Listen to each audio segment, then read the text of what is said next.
Now going to question 26. Here we see these bullet points that tell us that this is a rhetorical synthesis question.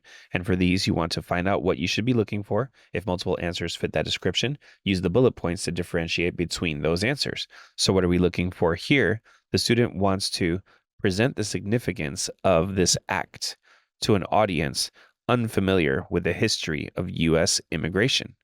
So the significance, that's telling us this act is very important, is very significant.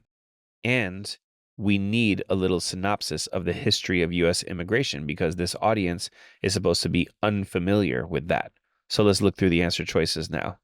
A says almost 70% of the slots were reserved for immigrants from Great Britain, Ireland, and Germany at the time the act was proposed.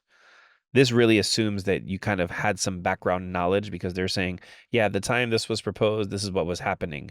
It's not really telling us how it was going to fix the problem or what the context really was in any kind of detail.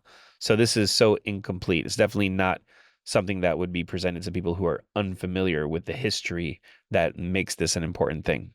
Now looking at B. Prior to this act, new immigration quotas were based on how many people from each country lived in the U.S. in 1890. So that's giving us the context. This is what was the case before, but it's not giving us the significance. The significance would be this act fixed this problem. And so now, just because that's implied in there doesn't mean we want to pick it.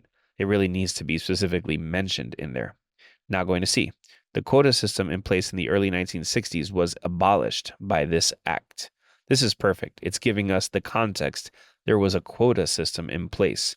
By the way, that's kind of a dirty word when it comes to race or nationality, quotas. And it's also telling us the significance of the act itself. This abolished the quotas. So that's giving us both the context and the significance, which are the two things that we were looking for. So we're going to go ahead and flag that one. And D, this act abolished the national origins quota system, which favored immigrants from Northern Europe. Wow, that's pretty good too. It's got the context because there was a national origins quota system, and that favored immigrants from Northern Europe. And we're seeing the significance of the act. It abolished that. So now between C and D, which one is better?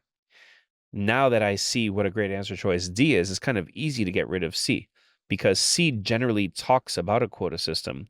But what is a quota system? We still don't really fully know. And in answer choice D, it gives us a good explanation of what that is. It's the national origins quota system, and it happened to favor immigrants from Northern Europe. So that's satisfying the idea of explaining this to people who are unfamiliar with the history of U.S. immigration. It's explaining what those people would need to know. So the answer here is definitely